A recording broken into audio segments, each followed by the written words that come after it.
Well, it's weekly wrap time, and it's good to be back, Chris, after a week off. And Oh, you're on fire, Sam. yeah, my mind's a little bit slow at the moment.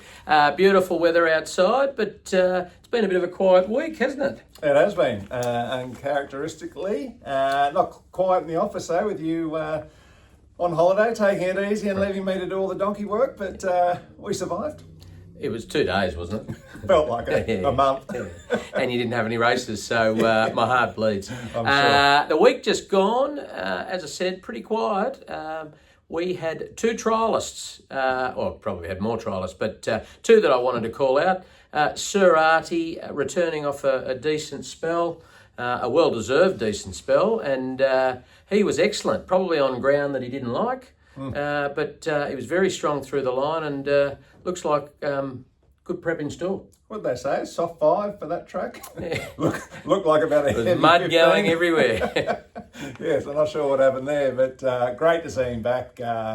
He's a very talented horse, a consistent horse. I really do love Sir Artie. I think he's a great horse for us and his owners, and great to see him back, and great to see him back in looking in good form too. So I think we've got an exciting preparation ahead for him. Yeah, I just think we'll look for some drier tracks, whether it be in Queensland or Melbourne or here, and I'm really excited. So, and the other one was 2-year-old Landing Gear, the Morris Colt, who had his first career trial, and we didn't really know what to expect, but he jumped the gates, and there was 2 of them that they ultimately finished about 8 lengths in front of everyone else. So.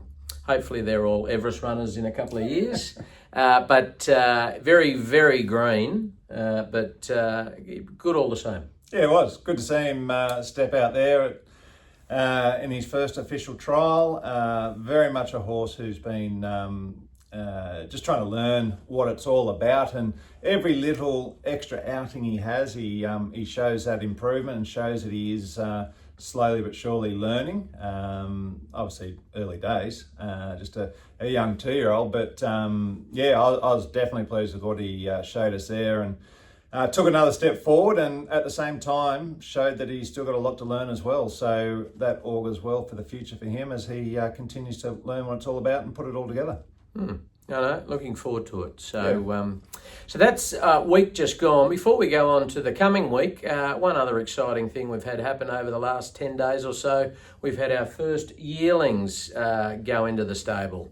And one in particular that's been pretty exciting is the Hitotsu Colt. Found the one is the dam, and they've been pretty happy. Obviously, very, very early days, but pretty happy with the head he's got on his shoulders. Yeah. No, it certainly has. He's a colt I've loved since, I think back in, when was it, December, when I was doing the on-farm inspections. Really stood out to me there, and remained a really high-quality colt in my eyes every time I inspected him. And so thrilled to see him go through the breaking in process. They were a big wrap on him there, and now in at Bong Bong with Kieran and his team, and they're really pleased as well. So going really well, and I think the people who have already bought into him are looking pretty smart at the minute. And of course, not to miss an opportunity, only 60% sold, so still shares available, and we'd love to have you involved. So don't hesitate to reach out if you're keen. That's your phone ringing, Chris. That is my phone ringing. We're going to plough on. This week's runners. We've got a few running around this week, a bit busier than last week. Starting tomorrow, now there is still a question mark, Hay Street, who's really running very, very well. Great. And he's down for a benchmark 78 over 1200 at Gosford. The challenge we've got is drawn quite wide, and Gosford's probably not the ideal track for him. But look, we'll just monitor scratchings and make a call in the morning. But wherever he goes, he's going to be ultra competitive. Yeah, he's just running in such good form, isn't he? 4 starts this preparation for a win, 2 wins, a second and a third. So giving his owners plenty to be excited about, and running very consistently, which is awesome. Whichever way we go, he'll be very competitive again. There is the option of the 1100 and a 1300 metre race at Scone the following weekend. So a bit to weigh up, but yeah, going really well. 1200 would be a nice distance for him here. If he can get to the front without doing too much work, that's probably the real key. Especially around Gosser, you've got a short straight. So if he can get there without doing too much work, then he'd be pretty hard to run down.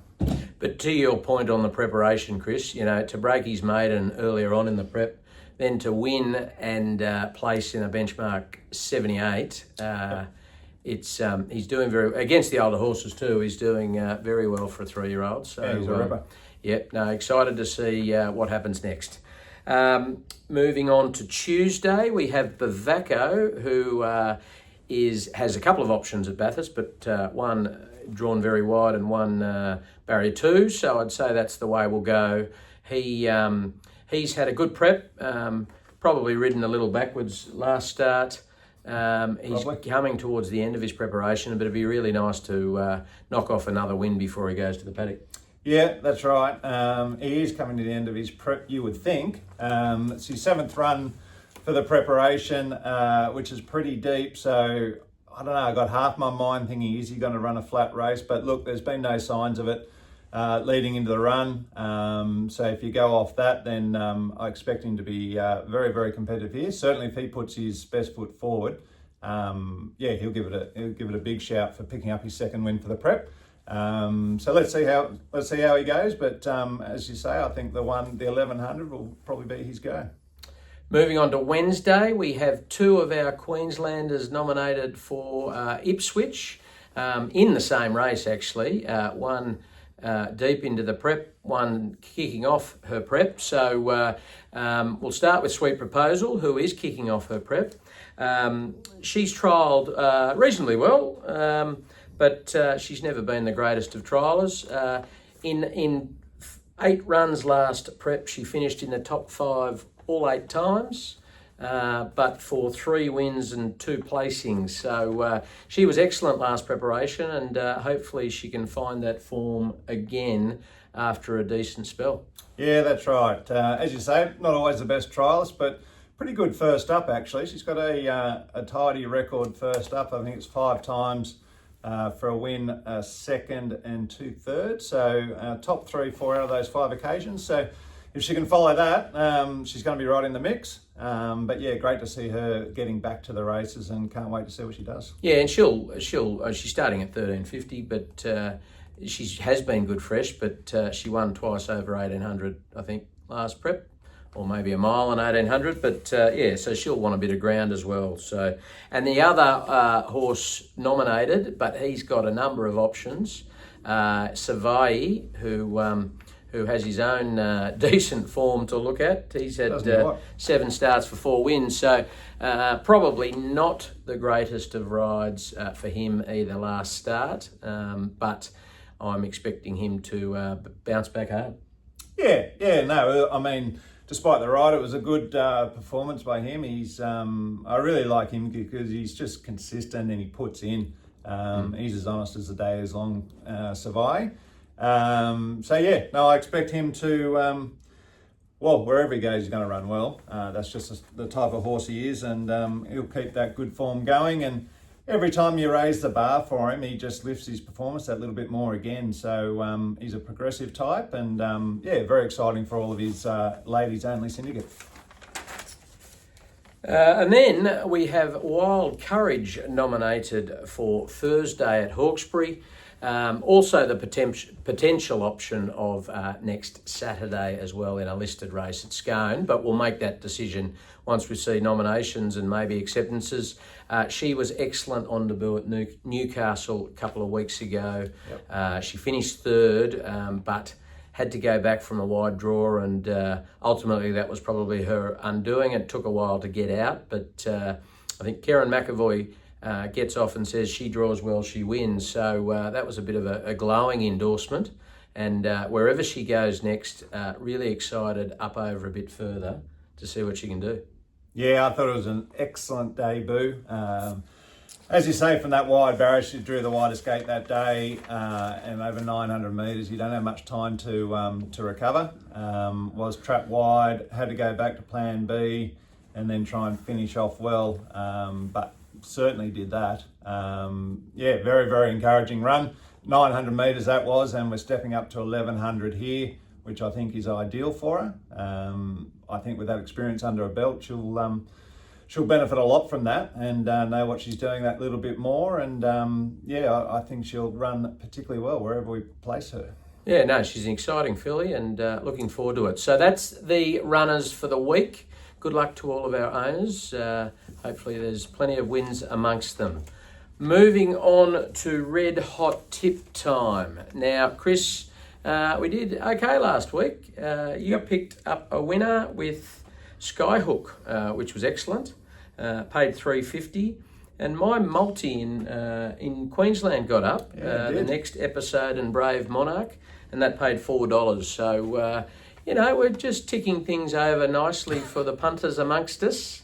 And I'll tell you who's not ticking things over nicely was our celebrity tipster, Drew. He had a shocker. He did have a shocker. He backed a favourite too, I'm sure of it. And I think he was pretty confident as well, Andrew. Andrew's learning now. It's a tough game, this tipping business. And look, he popped his head up and probably went as well as his beloved Parramatta Eels are going this season as well. So he popped his head up and we worked it back down. So there you go. No Drew this week. No celebrity tipsters this week. So hopefully Drew will bounce back when he's got a bit of confidence again and send something again in coming weeks. Yeah, we'll see. What do you got? All right. So I'm starting at Gosford this week. I've got one tip there. I've got race 8, number 3, Depth of Character. I'm going to go each way. Then moving up to the Gold Coast, I have race 1, number 8, Eye of the Eagle for the win. Race 3, number 10, Boom Ellie for the win. And final tip for the weekend is race 7, number 9, the Gold Coast.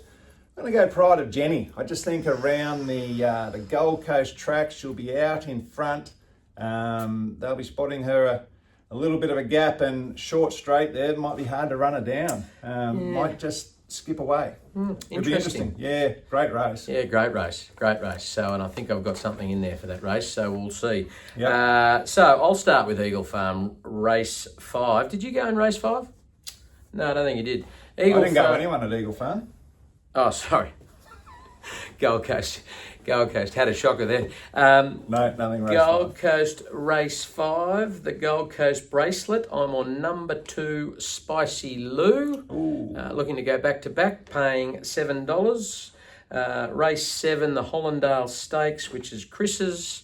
I'm actually going another way. I'm going number 1, Half Yours, paying $4. Yeah, I nearly went that way.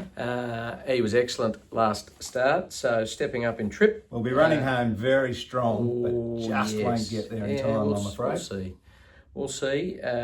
She'll set a cracking pace, regardless. Yeah. We know that. No doubt. And then Gold Coast race 8, the Gold Coast Guineas. I'm on number 10, Nepo Baby, with the Archibald Stable, paying $7.50. And then 2 at Hawkesbury, I'm on race 7, the Takeover Target Stakes. Number 4, Walado, paying $7.50. And then I am with Chris, actually. Race 8, the Coast. I'm on number 3, Depth of Character. Paying $6.50. The only thing I differ with is he said each way and I said go for gold.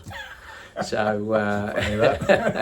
not surprised, I'm sure. No. Anyway, hopefully there are plenty of winners there. And Drew, you keep thinking about next week.